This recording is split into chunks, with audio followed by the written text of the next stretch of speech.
Bateman. This is the land before society on Omey Island, one of the last pagan islands in the west of Ireland. This poem is called Sweet, Sweet Feeling Blue. Our body needs to be reset. The wind is falling in the sun. An illusion is the greatest choice. There is a lot of fear in your soul. People so silent from crying.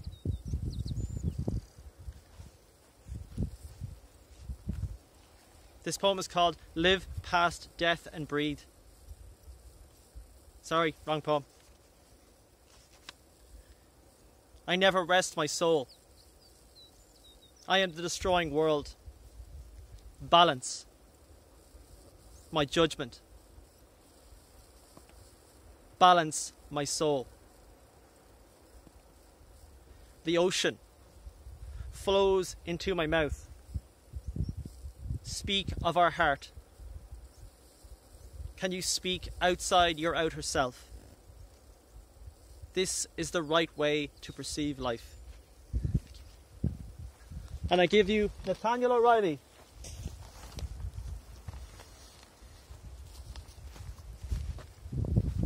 Carry, carry. Rubbing noses on the beach at Carry, carry, bare feet sink into black sand. Looking west across the Tasman, the misty rain and salt spray beads our faces.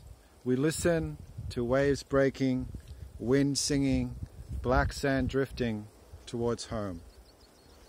Beach bonding.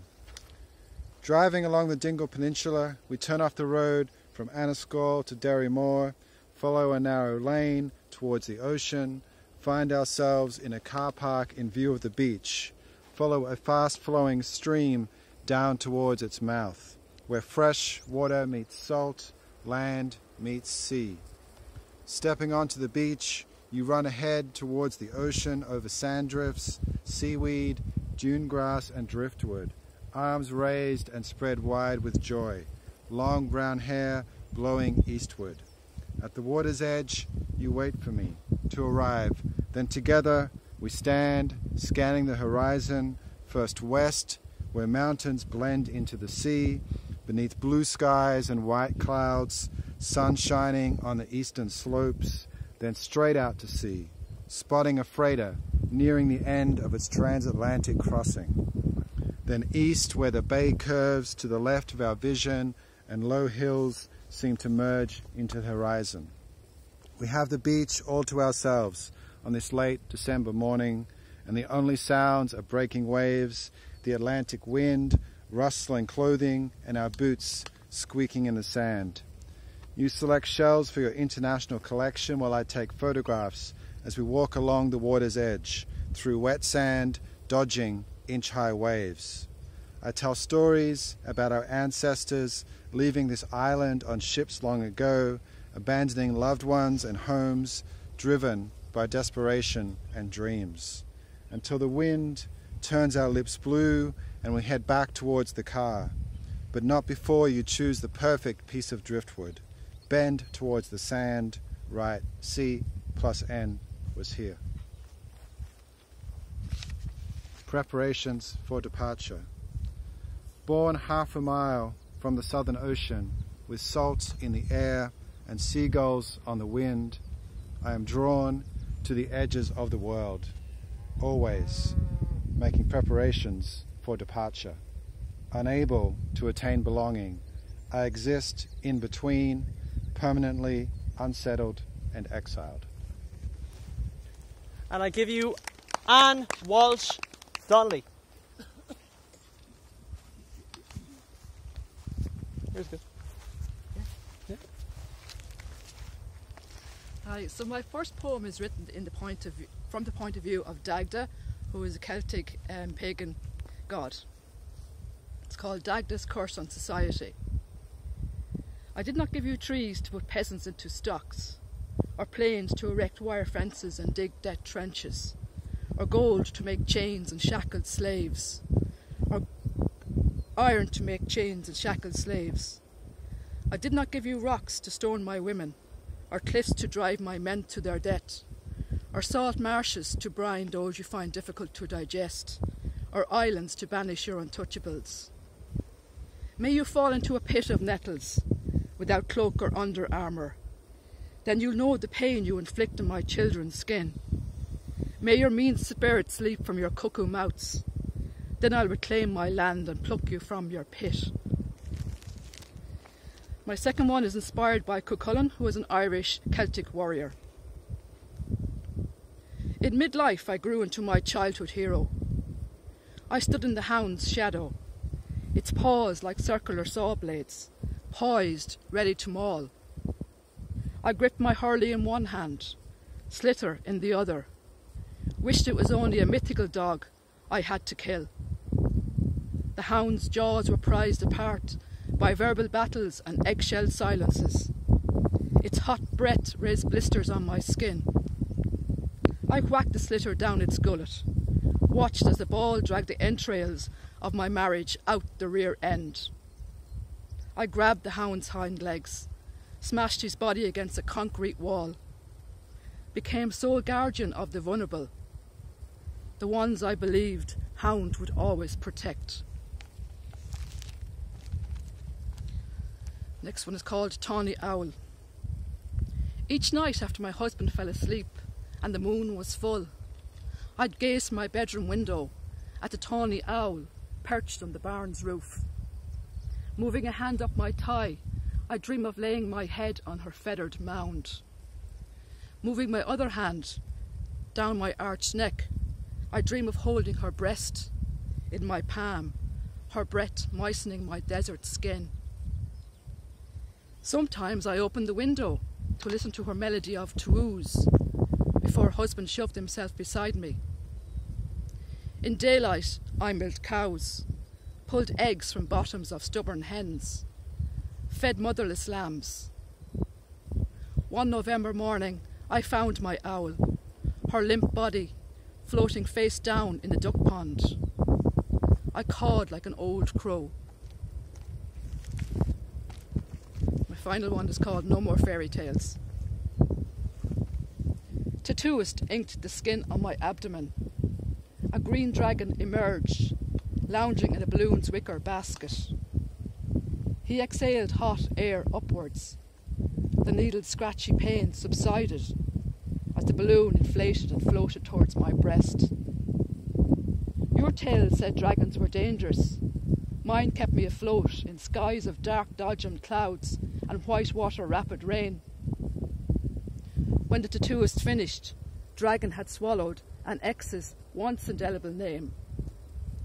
In my story, I saved the princess. She tickles my balloon, palms the basket, licks my dragon's amber breath, without guarantee of a happy, ever, anything.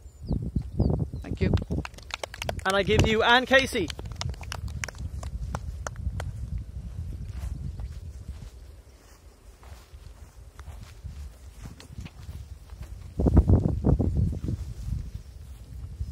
Work of human hands. Beached whales in New Zealand remind me of vanished babes in Ireland, the awful magnitude of it all. 650 innocents dying up and down Farewell Spit, known to locals as Whale's Trap. An arch of deadly sand, a chain of human hands joined in desperation to save the next wave from breaching out of safer waters, beaching on this hostile hook of land, black bodies strewn as far as the eye can see. Human hands too that held naked pink bodies, lost souls too small to struggle in their own hostile territory, darkness immersing them for years. 800 disappeared without a sound, till they were found, pulled one by one from an empty tank full to the brim. What strange things, human hands, to raise up or hold down, their power to save or drown. burnt offerings, swilling cinders of eucalypt forests burning up and down the coast, tinged with hints of fear, singed possum hairs lifting into clear blue air. An earthquake in Italy shakes me awake, a mother crying somewhere. Volcanic embers cycling into smoke of broken promises, women's choices smouldering, charred remains of exiles' lives, democracy doused with lies and set on fire, headless horsemen prancing in the coals, blackened souls stirring soot from scorched relics, ashes to ashes, and my mother in a box too small to hold her all, laid in a field with all the others, when she could have flown with the four winds, so I could taste again the sharp tang of her loss, married to the rest. Lately everything tastes of ash. Gone. She's gone, she said, but I knew she was wrong. I felt your gasp at the sudden vast blackness when she shut your lids. Your revolt as she folded over the sheet, your passing incomplete. I pulled it back when she'd left with her bits and bags, whispered your name. The waves echoing over and over the stories we had shared, fearless in concert, as we were now, fingers tangled, separate but inseparable. The warmth of your palm stubbornly denying her parting proclamation. I woke to the screech of the sea wind overrunning the window cracks, my head cradled in your lap, your hand ice cold in mine, and I knew, as I'd slept, she had won. I had let down your defenses. You'd slipped away from my slackened grip, away across the waves, past the hungry tide, sucking at the shingle, into the black, still sky beyond the pain. Persimmon and rose, I see you in each sunset as the fractious day surrenders to crepuscular seduction, creeping rose lusciously unfolding, overripe persimmon spilling its liquid heart into the tumescent surge of night's fast embrace. Precious seconds lapsing, and you are gone again. I have always loved the sunset. Thank you. And I give you Patrick Stack.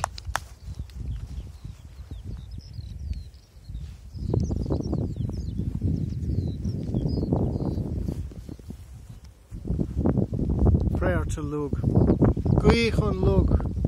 Sio crom do veg teachtas na scaha, an head funnen a grimmige, boeren an tara vo ver go mer.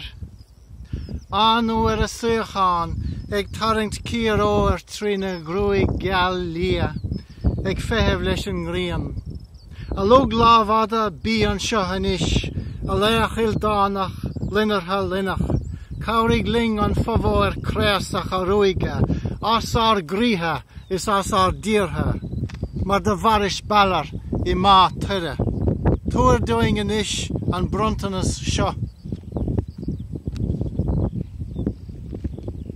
Resurrection. To love an unrequited love, that is my passion. No wooden crucifix for me, no cross to nail me on. No crown of thorns do I desire. No heretic am I to feed a pyre. To love in the here and now, that is the aim. I have no use for shame, nor any time for guilt or blame. Repentance is but a cowardly thing for those who would that life were eked out in a sling. The spirit is the flesh, enmoulded into woman and man, bird, fish, insect and beast, every rock, particle, dust mote, fungus and yeast. Everything that is, from the greatest to the least is spirit inhering in its mesh. No deity to beg on bended knee, nor to placate with sacrifice or song. The spirit is the flesh, and when the flesh is gone, it is gone. And yet my passion is to love my unrequited love.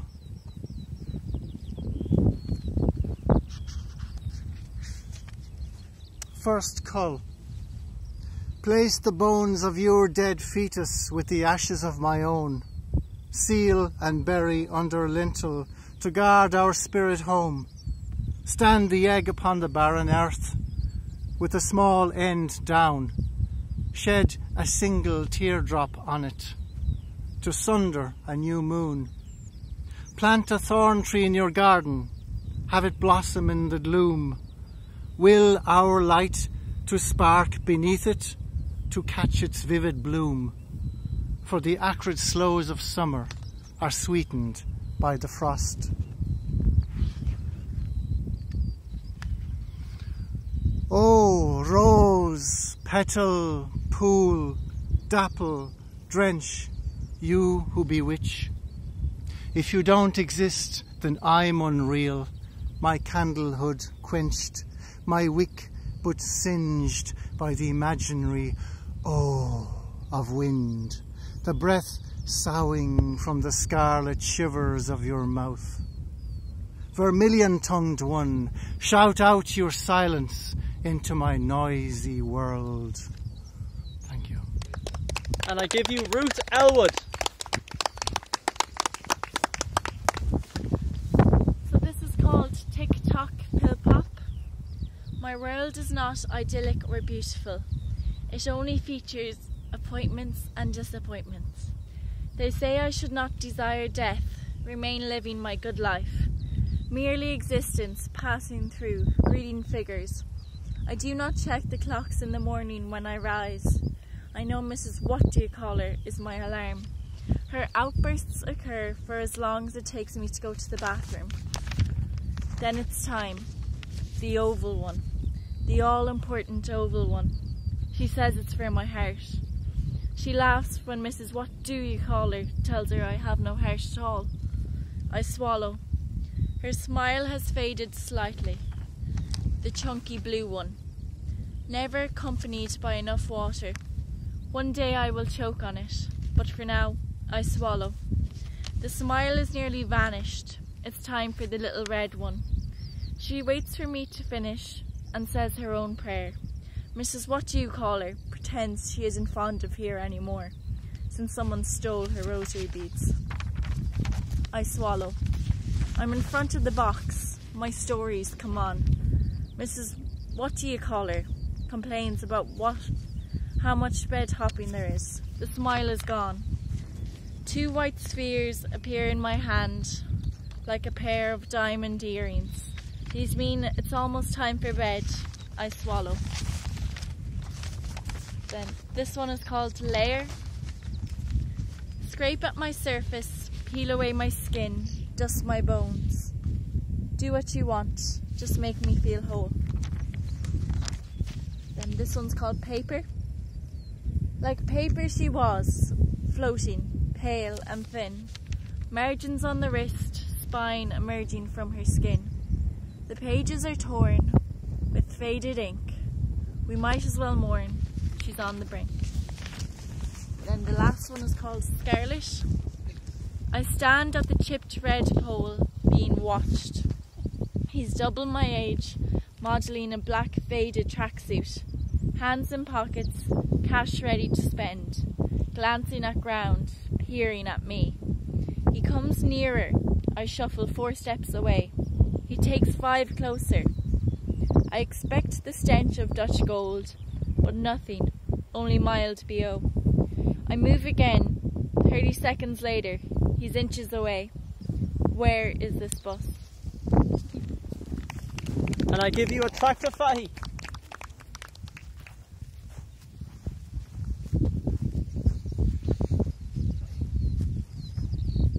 Attracta, I'm going to give Matt a go first, is that okay? I'm going to go put Matt up first. Matt Mooney.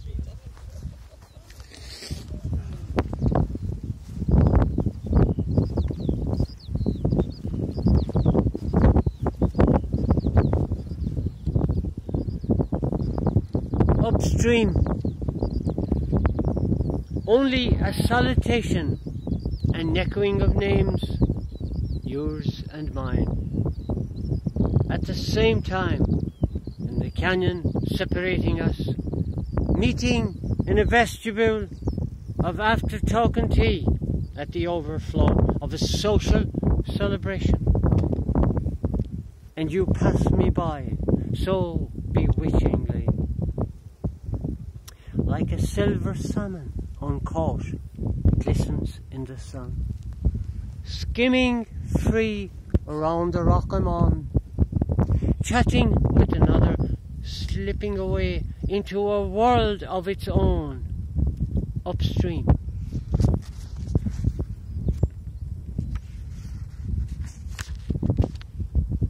Éilú. Pianti Guinness mar funkiacht aco, is I gudachta a cholakaha, cora cwsi clown na talún, a córstana atá I gór a chéile. Scata bra balón a chonacadar, no scór ón átuil díl ag duine aigen. Ag bogo siar dó ón mar derig, agus a chus céimene thosta ige. A bhaide láimhe mar bhaide rómha, ag córa leis éilú a bhála dó féin. Amach trí na dóise dubha dúbalta, a gohan ige téis ihe eile a bheilt. Taobhlam ima chart, ád humor a Chris Sawala alarag go chun siasach, neabhard ige ciúnas seo na cile atá ina bhratanús an tráid a bhaile. Fágamid don durnán lampi lasa, na taobh sí atá scaoilte anocht a scapa.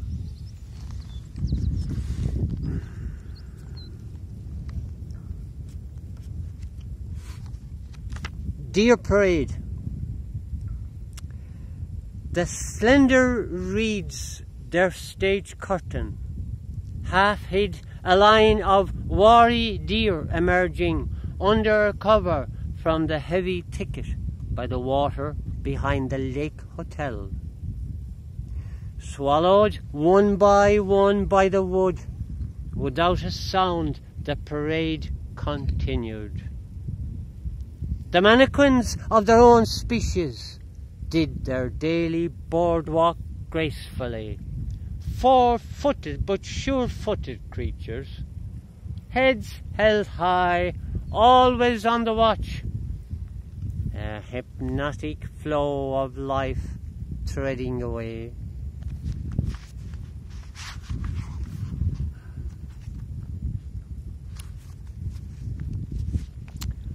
Orphans of Aleppo. I dreamt of little children, of refugees from Syria, abandoned and bombed out, crawling in a quest for families they lost, like newly weaned lambs, survivors of lethal waves in overcrowded dinghies. After the human chaos, then the frozen fear following urban air raids of those left alive in honeycombs of horror. And now they seek a lap to lie on after all the miles, the orphans of Aleppo. And I give you Attracta Fahy.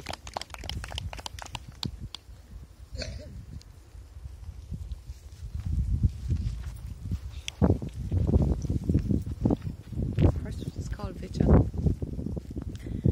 I walk a vigil to my parish, over 5 fairy forts, climb church stiles that once led believers to Mass, 4 paths through fields to the 17th century church, hidden amongst overgrowth, bramble, briar, whitethorn and clump. Only faint outlines of stone hidden in moon, time's watermark. Walls speak in silence, our history, famine, eviction, immigration, TB. This parochial fold lived dutifully despite hard times. Entombed in sacred grass, they will us to learn their lost history. Complete the work, theirs and ours. I imagine turf fires, safety from the cold of fear and pillage, recall stories of survival and defence. I walk through what was once barren, now fertile fields. Call, evoke the names: Chapel Field, Backfield, Racefield. Then on to the road my forefathers trod to the old school. The only heat sods carried each day. Past the red pump, once important, decorative now. I see the clods and marks of cottages that once housed people I knew. They have left, the storytellers, all dead. I call out again to the people I knew: Raftery, Flanagan, O'Keefe, Hussey, Fahy.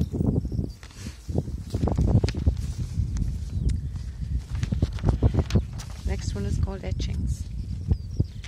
There will be no miracles in the graveyard amongst the dead. Little happens in the quiet presence of departed souls. Our 17th century graveyard cradled our house, became my home. Tall slabs like brothers guarded tombs. Tiny wildflowers in old grass, a welcome colour to the dead. At least they listened. Tension cannot hear. It cannot bear even its own silence. Spirits heard, without ever a word. Fumbled walls of stone reveal their bones, holding slabs with words in ancient tongue. The intricate letters, hidden in names, once carved with grace, now decayed beneath its lichen. Slipping little fingers through each line, clearing moss, powdered lime. A child traced slowly into life. Etchings. Next one is called Waiting. I listen, wait, barren, like winter moves across bogs, quiet as sky. Your voice asks why. The sun climbs up behind mountains.